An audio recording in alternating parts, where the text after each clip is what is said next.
This is Dr. Drake 63 here, and I'm trying to take the most unflattering view of this firearm that I can. And specifically, I just want to show you this rust here. It's not the rust that's the problem, it's these scratches. So, I'd love it if I could make the rest of the gun look like this portion of the barrel here, but I'm not going to. What I'd like to do is make it not look like bare metal right there. And try to just improve the looks of the firearm a little bit. Best thing to do would be to send this off, get a hot glue job on it, have them buff it down to bare metal, make every surface perfect and shiny, and start over. I'm not going to do that. But what I am going to do, specifically starting on this spot, is I'm going to use this. There's others like it, but it's basically, they all use the same chemicals, this versus that. They all contain the same acidic compounds, and it's doing what's called a cold blue. Other materials I'm going to use, I've got some cold water here in a pan. I'll show you what we're going to use that for. I've got, instead of Q-tips, which oftentimes have chemicals and things to make them sanitary, I've got some swabs. So these have nothing in them. It's just a cotton swab. First thing we're going to do is we're going to strip down using acetone. Strip down to bare metal. And then we're going to start this cold bluing process and even things out with the steel wool. Now, I want to talk to you about expectations first. I don't expect I'm going to make this look like my new 586 from Smith & Wesson. It's not going to happen.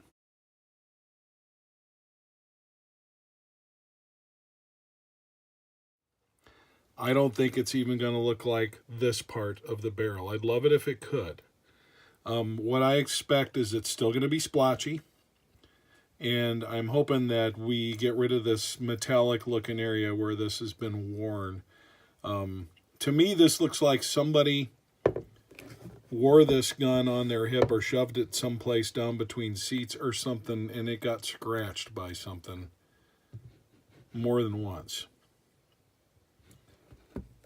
Now, what do I consider a failure here? I don't. Gun works beautifully. It's a Smith & Wesson Model 19. Got a couple of vids about this. You'll probably see more because I'm a gun nerd and I love talking about this stuff. If it doesn't work out, I can always take the option to send this away and get it hot blued. But I'm not ready to do that yet. I want to settle for less, as crazy as that sounds. If you look at the other side of this firearm, it certainly is not perfect either. But this is something more like that I can live with. A little ding here, a little spot there. You know, maybe we come in and work that spot, maybe we don't. But the other side's really the big issue. So we're going to start by taking this acetone. We're going to strip the surface clean. And then we're going to apply this. And immediately after we're going to wipe down the surface with cold water. And probably need to repeat a few times to get somewhat of a match. Last thing I want to point out. If I were looking for uniformity across the board, I would strip this down. Probably, pick a spot. Maybe even just follow the contour of where the frame connects here. I would strip this down and do this whole side. I'd do something. I'm not going to do that. I'm just going to pick the spots where the wear is the worst. You'll see another one in a second when I take this off. And we'll see what we can do. Stay tuned. Okay, so we've basically done one real good coat. And then we've taken the steel wool and sanded it down. You can still see the areas that are affected because we don't have to do probably a couple coats. And you know, to be honest with you, my expectations are being met. It's not curing anything. You can see we're darkening it up just a little bit, but it's going to look splotchy. Kind of knew that going in, but we'll keep working this a little bit. See what we can come up with. Now, if this kind of reminds you of what passes for color case hardening look, it's no accident. A lot of the new color case hardened stuff you see is actually not case hardened at all. It's a chemical process, and this kind of has that look.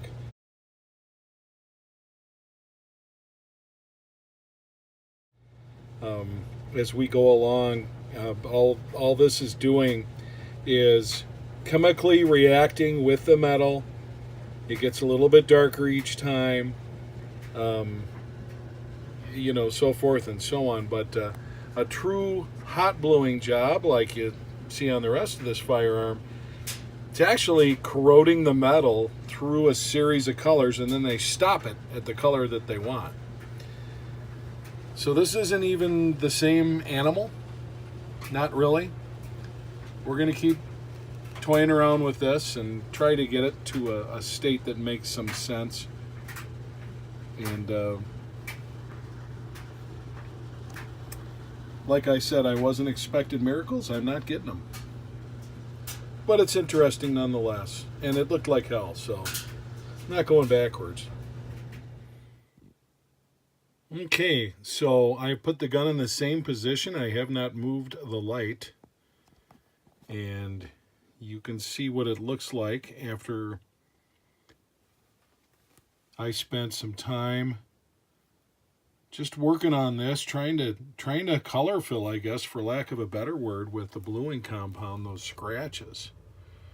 And you know what? I'm not underwhelmed. I'm not overwhelmed. Is it such a thing to just say that you're whelmed? I don't know. But what I did get is pretty much exactly what I was looking for. You know, obviously you still see that there's some areas where there was some rust and pitting, and you know, have we put an end to that? Probably.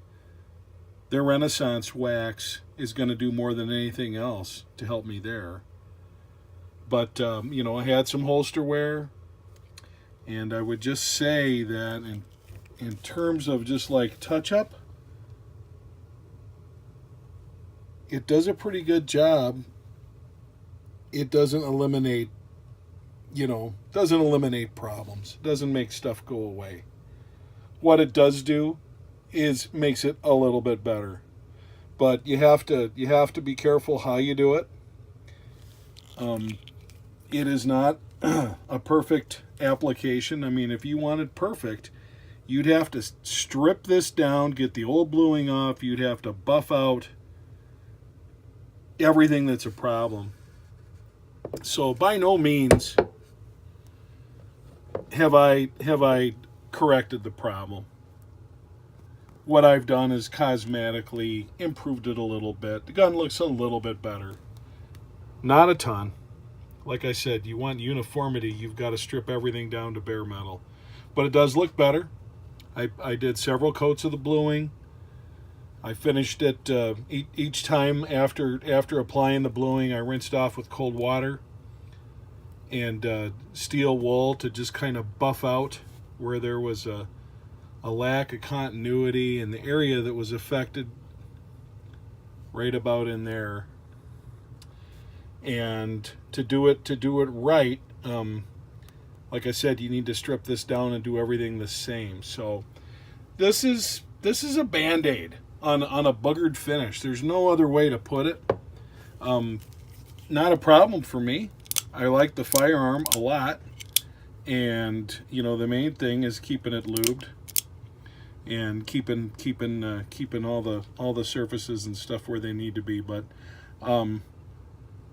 you know, maybe at some point I will be tempted to want to just put the money down and be without this gun for a month or two to get it hot blued. Or maybe not. It's not the only gun I have, and there's some peace of mind in having a beater gun, if you will. We can make this thing last forever. We just can't make it pretty unless we want to start over. But I would recommend this product and products like it, cold bluing products. I would recommend this for people that have a little spot, a corner, something like that they want to work on. You know, here's an example right there.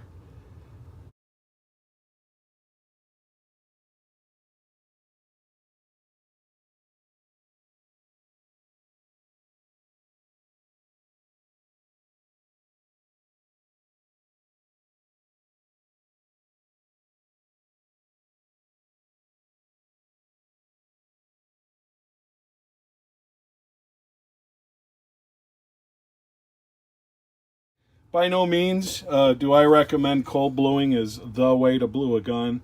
But is it worth touching up a gun or something that's driving you nuts like I had with this? Yeah, I would definitely say, even though it's still noticeable and it's still not perfect, it looks better than it did. The scratches aren't as pronounced, and I imagine another coat of wax, put a nice shine on this thing, and I'll say that there's probably a good less than $10 expenditure and use of about an hour's time or so, maybe an hour and a half. So this is DR Drake. Hope you enjoyed this little video, and you know, again, cold bluing, it is what it is. It's not what it's not. It's not hot bluing. I would not recommend doing your whole firearm with cold bluing. It's just not going to last and do what a hot blue job does. Thanks for watching.